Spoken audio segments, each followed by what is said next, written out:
Good morning, everybody, and welcome to today's edition of Boredom Busters with Lincoln Children's Museum. Today is Sunday, May 24th, and today I am coming to you with some very fun science experiments. Now, some of these experiments you might not have everything for at home, but they are still very fun to watch, and they're something that you can look forward to doing. Now, this one, we have our Diet Pepsi. Now, soda has bubbles in it, right? Now, the bubbles are called carbonation, and those bubbles are all in the soda. They're dissolved right now, but we're going to get all those bubbles out at the exact same time. Now, I have this special tube. This one comes from Steve Spangler Science, and you can make one yourself out of just paper. It won't be quite as fancy, but it'll do the trick.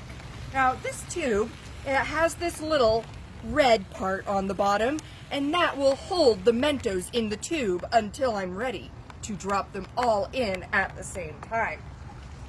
Now, Mentos, they seem smooth to our fingers, but that's because our fingers are so big. In fact, the surface of each Mento is bumpy, almost as bumpy as the surface of the moon. So we'll drop those in there, and now I'm going to put this little topper on because it'll turn the big opening into a small opening. So kind of like when you put your fingers over the end of the garden hose. Even if you keep the water pressure the same on that garden hose, it will come out faster and farther. So I'm going to drop these in. And there is that Mentos and Pepsi geyser. All right. Now we come over here. I will show you our recommendations for today. Here's our parent guide. And here's our printable. So Kazoo is doing some chemistry, and he is mixing together colors. What do you think will happen if he mixes together a flask of red liquid with a flask of blue liquid? Will it turn yellow, or green, or purple? See if you can figure it out. And if you don't already know, then maybe you can try mixing some colors of paint at home to figure out the answers. All right, our book recommendation today is Ada Twist, Scientist by Andrew Beatty. It is a fun story done in rhyme about Ada, who learns that she loves doing chemistry. All right, our song recommendation. It is a Go Noodle, and it's called Think Like a Scientist. These guys here, they have such fun songs and dances. So put this on, rock out, and dance to Thinking Like a Scientist. And our video recommendation today for more fun information and another experiment you can try at home. Watch Jessie from SciShow Kids do a fizzy soda experiment and talk about what chemistry is and how it works. All right, now for our next experiment, you will need hydrogen peroxide, and I'm just using 3%. I like using 3% because it's safe to touch, and you can get it at any grocery store or drugstore. You'll need some yeast and some soap. You'll also need an empty bottle, and for extra fun, some food coloring. Now we're going to start by getting this hydrogen peroxide, and as I pour it, you'll notice it looks an awful lot like water, doesn't it?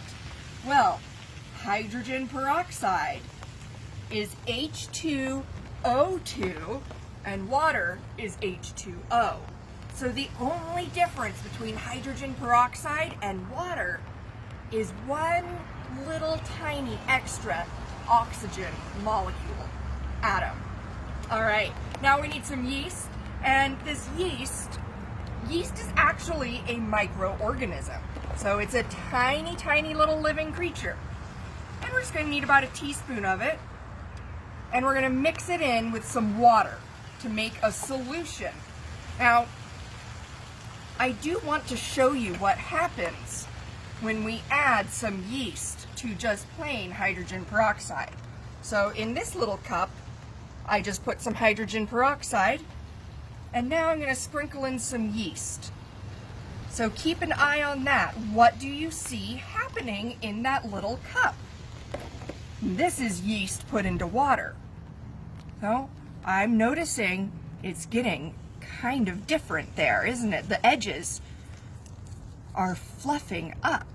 Well, what's happening is the yeast is actually releasing that extra oxygen and turning it into water and oxygen gas for breathing.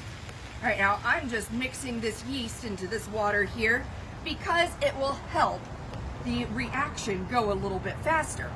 Now, each little grain, when you look in your yeast, that is actually hundreds and hundreds of tiny little yeast microorganisms. So I'm just separating them from each other. All right. Now, we're going to put in some dish soap into our hydrogen peroxide.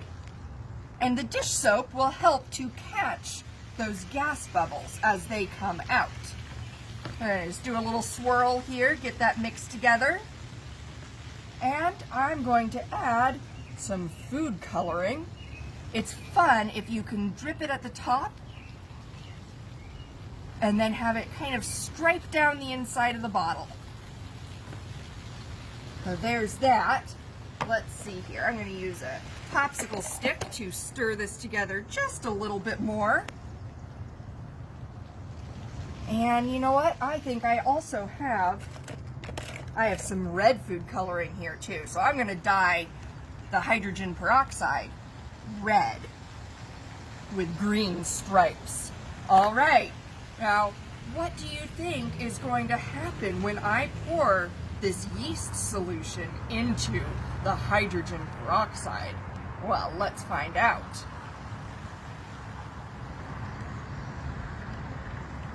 And this is one that you're going to want to do on a tray. Look at that. It's starting to foam up because the hydrogen peroxide is splitting into water and oxygen gas.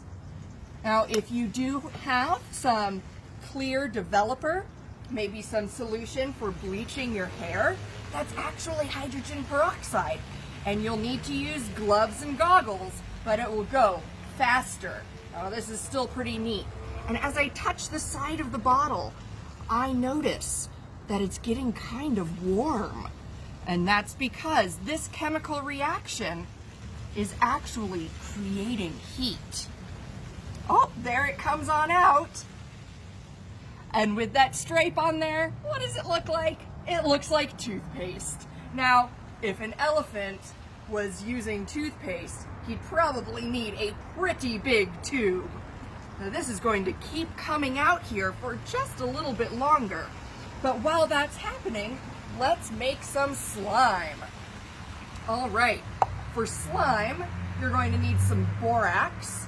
And borax, it's a powder that is used in laundry detergent.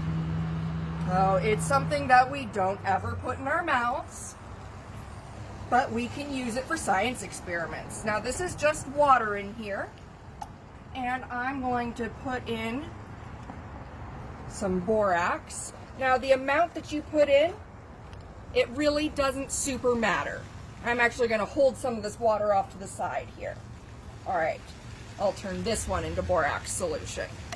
So put in your borax, and it will reach a point called saturation, where no more borax can be dissolved into the water. So I was going to shake that up. And now over here with the elephant toothpaste, this is safe to touch. Now it's just water, soap, and all those bubbles are full of oxygen gas. All right, so here's my borax solution. And you know you have enough borax in there when no more will dissolve into it.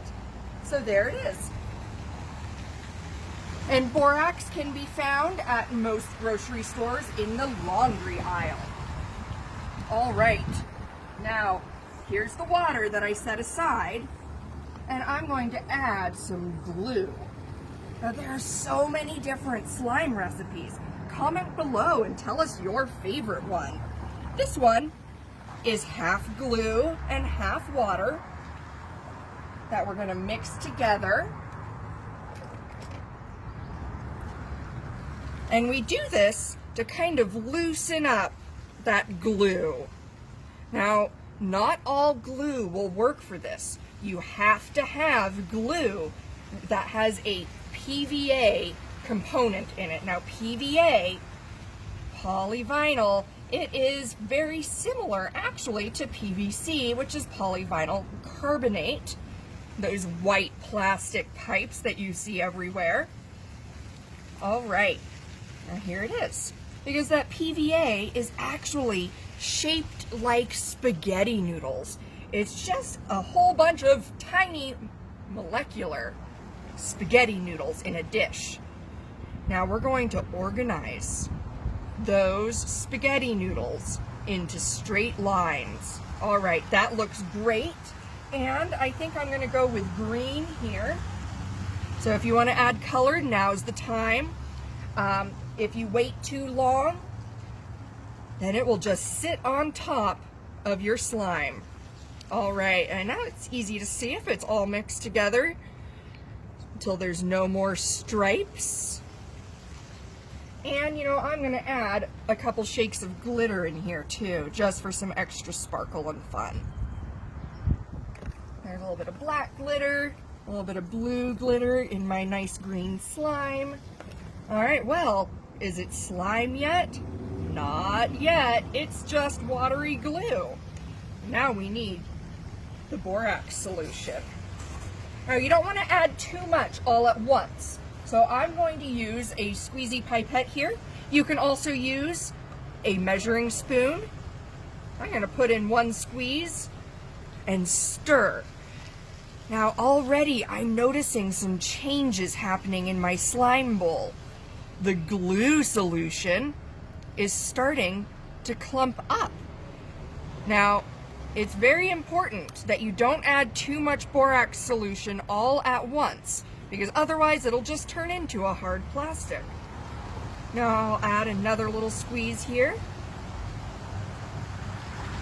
Keep squishing it around, and it will only react. So it's a chemical reaction, because those spaghetti noodles of PVA are now being cross-linked by the borax. The borax molecules are connecting those little spaghetti noodles together to make ladders. So the borax is the rungs of the ladder. And massage it, knead it together. I can definitely get more slime out of this, but here is a good example of some slime. I have had a lot of fun making slime before, using things like hair conditioner or lotion to make it a little bit stretchier. You can also use liquid starch and instead of the borax. And fluffy slime is a lot of fun. That's where you use shaving foam. And look at that. There is a nice blob of slime. Now, it's really important that when you're doing your slime, you do it on a surface that you can wash, because if this falls onto the carpet, it can get stuck in that carpet forever. Very, very difficult to get it out. And when you're done with it, so once you've made it, you can put it into a Ziploc bag, and it should keep for a couple of weeks. And then, when you're all the way done, it's important that it doesn't go down the drain, and when I go to wash my hands, I'm going to want to scrape off as much slime as possible and not let any of it go down the drain, because that can clog your drains. And when you throw it away, try breaking it up into smaller pieces just to kind of allow it to break down a little bit better.